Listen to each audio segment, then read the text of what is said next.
As we all know, or perhaps if you are unaware, domestic violence is prevalent in all societies, cultures, and from all walks of life. It can happen to women or men, but it can safely be said that it mainly occurs more towards women.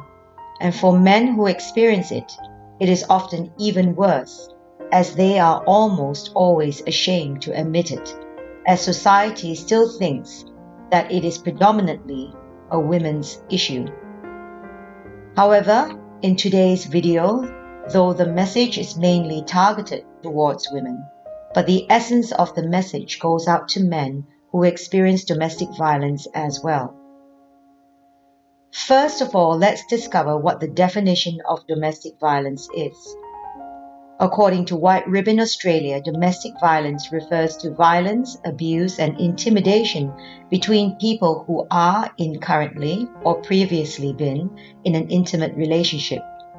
The partner uses violence to control and dominate the other person, which causes them to fear physical harm or experience psychological harm. It includes the following: physical, sexual, verbal, emotional, financial, technological, facilitated, social, and spiritual abuse. Personally, in my opinion, it is any form of mental or actual physical harm or intimidation that causes a partner to fear the other partner or to get intimidated by the other partner. This video is aimed at those of you who are suffering in silence, perhaps feeling stuck, confused, and filled with all sorts of different thoughts except the right thought, which is that you must leave the relationship as there is no other option for you.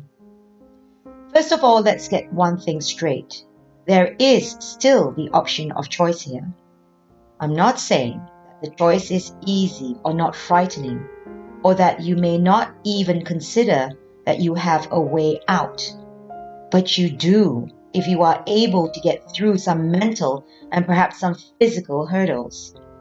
There may be some cultural reasons or societies that you are currently living in that you may find escape to be almost impossible. And for those of you in those situations, it gets much harder to facilitate. But for those of you who are mentally or emotionally stuck, there is a way out if you really have the courage and determination to go through with it. Let's examine several aspects of domestic violence and how people who are going through it generally perceive their situation. I said generally, as I cannot speak for every victim of domestic violence. One of the most important aspects that you need to understand is that the abuser is sick, for want of a better word, or mentally unwell or unstable. Mentally, the abuser is not able to handle anger or stress, and more likely than not, in most cases, have been abused themselves in their childhood. They have their own sick, twisted agendas and have formed a very flawed view of relationships. Their own inner child is hurt or still hurting, caused by the abuse and trauma suffered from childhood, which is still repressed inside them. And because they have not sought the professional help that they need, they tend to reenact what they know. Sometimes they haven't personally been abused themselves, but have seen their mother or father being abused, and therefore are basically acting out or copying their understanding of how a relationship works. Therefore, in being mentally unwell, they will not be able to change, even though they may feel remorseful after they have abused you physically. If they are mentally abusing you, meaning, for example, making belittling remarks about you or putting you down or controlling you, they may not even feel remorseful, as deep inside they feel that they have to put you down so that they can feel superior and in control, thus making you their emotional prisoner. I know that a lot of you are thinking that surely if you spend more time in understanding them, more time in loving them unconditionally, unlike their parents, more time being patient, hanging in there to show them your unconditional love, that eventually they will see the light and change for the better. All I can say is, if you think that way, then you better be ready for a life of bruises, pain, trips to the hospital, or resorting to prescriptions for anxiety and depression. You need to understand that once and for all, the first thing to stop being is in a state of denial. You need to accept that once and for all that your partner is abusive and that they have deep-rooted problems that you are not equipped to solve or are never going to be able to resolve for them, and that you need to start thinking of yourself before it's too late. If you are still in a state of denial, perhaps you need to analyze why you are thinking the way you are. Could it be that you feel that you are the rescuer? That it will be only you who can change him or her? Why and how do those feelings feed your ego? And what are you really trying to achieve from those thoughts? Perhaps you feel sorry for your partner, or you feel that he or she doesn't really mean it when they hit you or hurt you emotionally, that it was only in a moment of rage.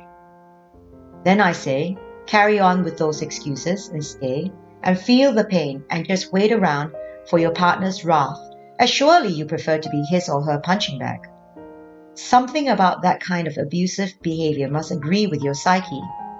Perhaps you have been in a similar situation as a child, and you are within your emotional comfort zone, which feels familiar to you, as you don't have a true understanding of what true happiness and a loving relationship feels like, as you have never seen it or experienced it in your own childhood.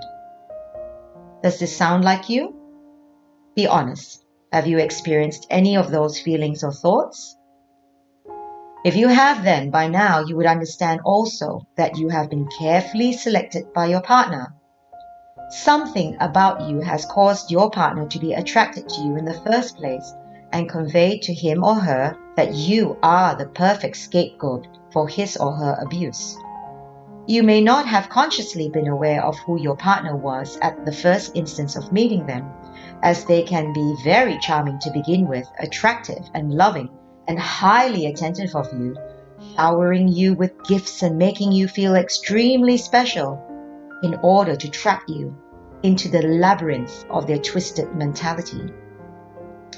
If you are in such a situation, counseling would be a great avenue to find out why you continue to stay.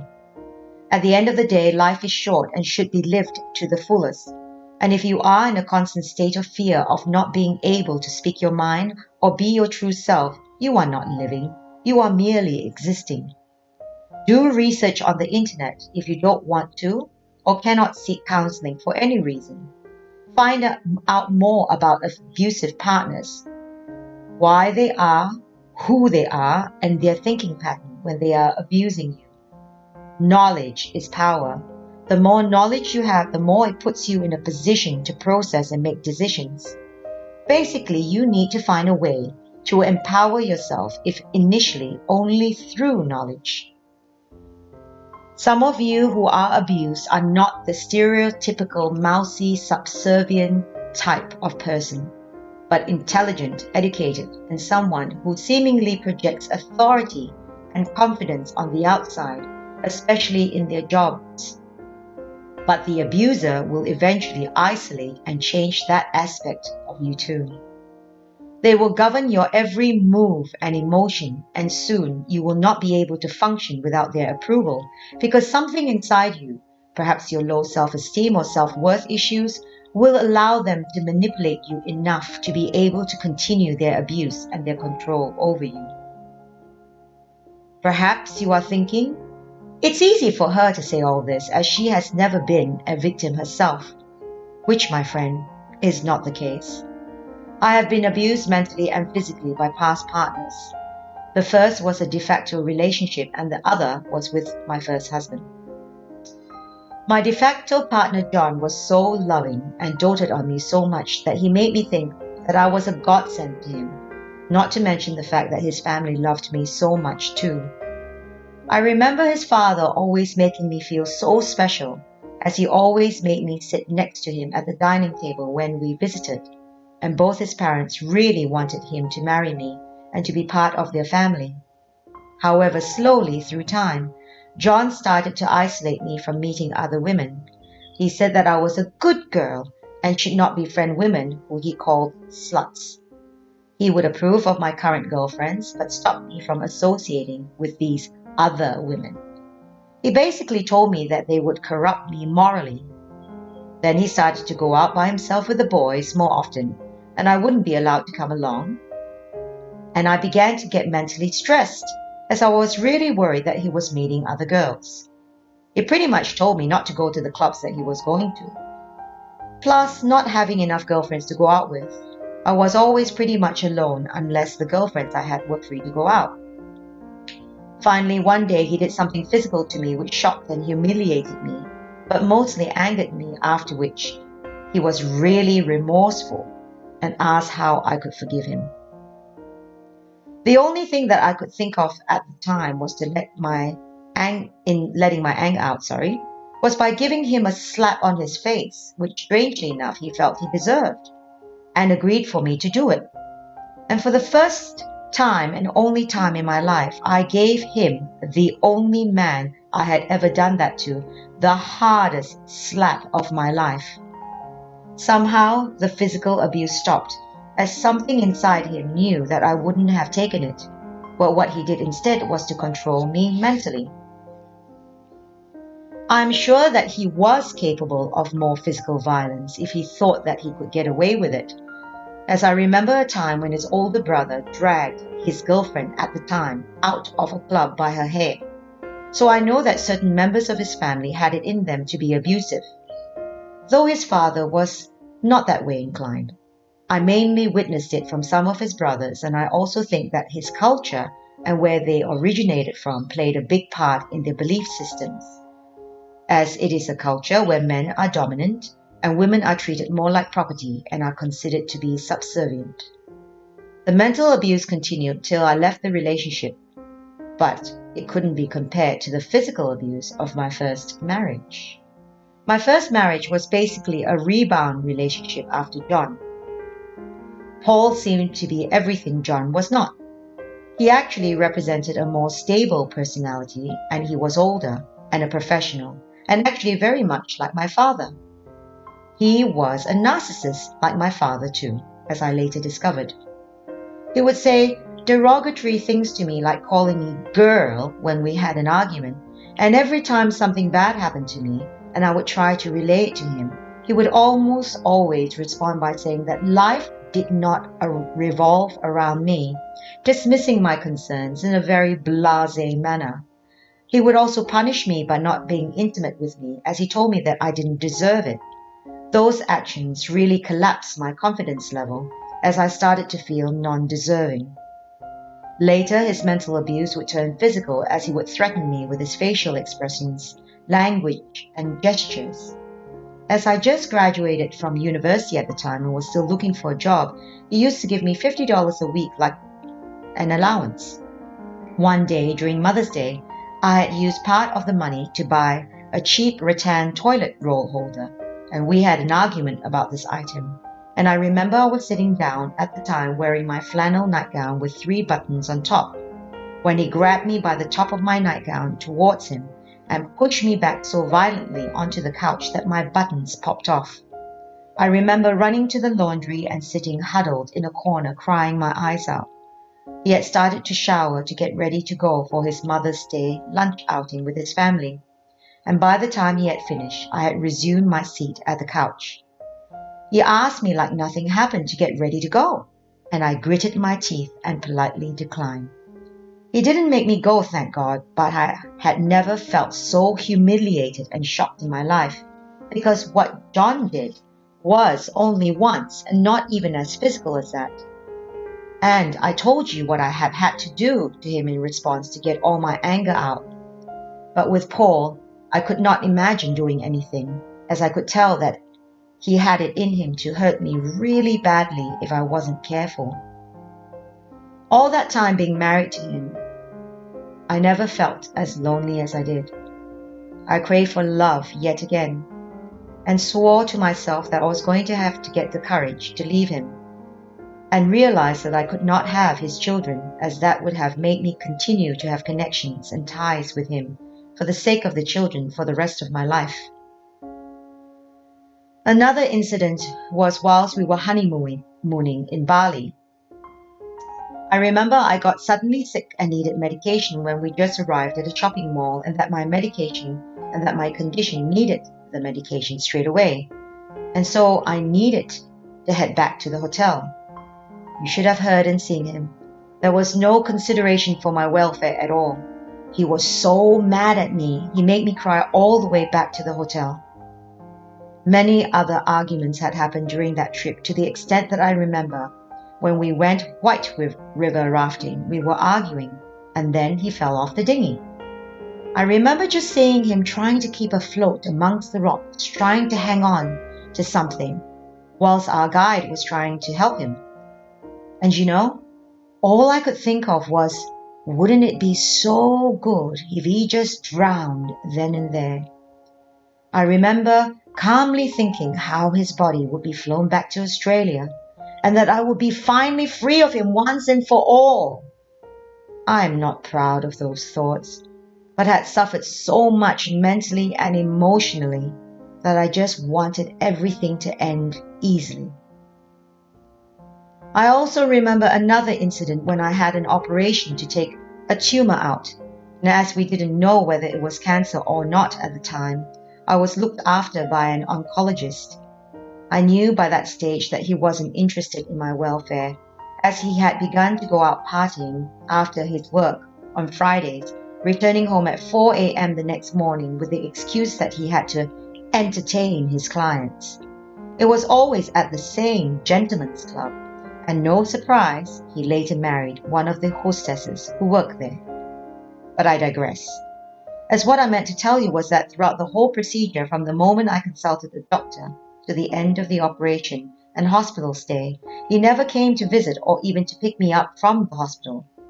In fact, later I found out from one of his colleagues who was very close to me at the time that he told his office not to send me flowers either. His excuse was that he was mad at me for not bothering to let him know. But I didn't because of his attitude, and I knew he couldn't care less. Amongst many other things, another sign of his abuse was that he was never quite normal during intimate moments, as he had to cover my face with a pillow or a sheet. I found out later from another friend who he had relations with before meeting me that he was like that with her as well. My memories of that time was the mental and the emotional suffering that I was going through, and I also remember that I used to walk around with my head down. One day, one of my friends who watched me suffer advised me to start reading some self-help books, and that's when I started to understand, and felt a relief from the understanding and knowledge, which led me to find the courage to finally leave him. So, my dears, I've experienced domestic violence before, both physically and mentally, and I swore that no man would ever treat me like how I was treated by John and Paul ever again in my life. It was a decision that set me free. I began to process that I was a warm and loving individual who was not bad looking and quite intelligent, and that I deserved a happy, healthy relationship, even though I had never seen it with my own parents' relationship. But I somehow still believed that it was possible for me to have it. Thus I began to think in this new way more often, and I guess by speaking it out loud too, the universe must have heard me loud and clear, because I met and married my husband, who is extremely different and the complete opposite of Paul. Patrick, my current husband, loves me unconditionally, and not a day goes by without him telling me and reminding me. But he also shows me by allowing me to be me, and he supports me in all my endeavors. And as time goes by, I'm now finally embracing my authentic self, warts and all, and I'm happy to be me. You know, it's funny when I counsel women who are in abusive relationships, whether it's mentally or physically or both. When I ask them, why are you still in this relationship? They always say, but I love him. However, it never fails to surprise me when I ask them after listening to their experiences of abuse, but what is there to love? They almost always pause and find it hard to answer. I always tell them to list out the pros and cons, but they never manage to find the pros of staying in the marriage or relationship. They may be able to find one or two at most, but that's it. I'm not saying that it's easy to restart your life, or that it's easy to pack away your kids and leave, not knowing what it is to come. But there are women's refuge places and other options if you are willing to seek help. For those of you who are not in the financial position to fend for yourselves, there are many avenues for help. However, there are those of you who are in good financial positions. So I ask you, what are you waiting for? How long will you allow this situation to go on? And what is it doing to your children? And more importantly, do you want your children to repeat the cycle of abuse in their adulthood as either an abuser or victim of an abuser, as this is more than likely to occur than not? This is how the cycle is perpetuated and how more abuses are created and maintained. Instead, process what went wrong. Firstly, start with yourself. What got you into this position in the first place? Were you abused or watched abuse in your family when you were a child? Then try to heal your inner child. Your self-worth issues, self-love and self-esteem are the first issues that you need to address. You need to identify what and why you are still in the relationship and what is it giving you in return. A sense of familiarity? Are you in your comfort zone because that's all you've known? Do you actually believe that you deserve so little? Do you actually believe that all men are the same, or women? Are you too afraid to leave because you never saw that courage from your mom or dad? Or that was their story, their journey, not necessarily does it have to be yours too. Fight for yourself and tell yourself that you are worth it. If you have children, look into their eyes and tell yourself that even if you don't love yourself enough to leave, do it for them. When you have the courage to change and to start taking some initial steps, it becomes a ripple effect, and soon the change will have a life of its own and your new journey would have begun. And even before you realize it, people will start to help. Your job is that you just need to let them know and be aware that you need help. And you might be surprised at how much people are willing to help you. And it may not be the people whom you have always relied on. As I have always believed the very important saying that when the student is ready, the teacher will appear. Likewise, the universe will hear you and give you what you need. Plan ahead in your mind what comes first. The people who you will need to help you get out, and where you will seek refuge, and then finally your escape plan. Or you might not even need all that, but the courage to just pack up and leave. But whatever you do, please ensure that you are safe. However, if you are mentally stuck and your only excuse not to leave is that you love him or her, then you need to ask yourself, does he or she love you back to ensure that you are safe and happy? And please stop with the excuses. Remember that abusive partners are manipulative and will head fuck you into thinking that you are a victim without a means to escape. They will either drill the thoughts of that you can't live without them mentally, or scare you with physical threats. But at the end of the day, you will hear the same message from them, which at the very heart of things is that you are not good enough and only they can love you. Call their bullshit out and start afresh. I'm not going to keep on going because by this time, if this message still does not get into your head, then nothing will. And all I can say is God bless you and your family. I could talk till I turn blue, but I won't because I believe at the very heart of it, every victim knows and does get insight from time to time. But whether they choose to believe it or not in order to take action to change is another thing. Thank you for listening. I certainly hope what I've said helps, and if so, I am so happy that it has. And if not, then at least perhaps you can pass this message on to someone else who may need to hear this. As always, if you like what you hear, please comment, like, share, and subscribe. I am a professional counselor and you can contact me for private sessions directly. However, if you have any questions or comments, please feel free to share, as this is a very important issue and the awareness needs to be raised and come to the forefront so that we as a society can help. Have faith. You have listened thus far for a reason, and you need to rethink your life. God bless you and your family.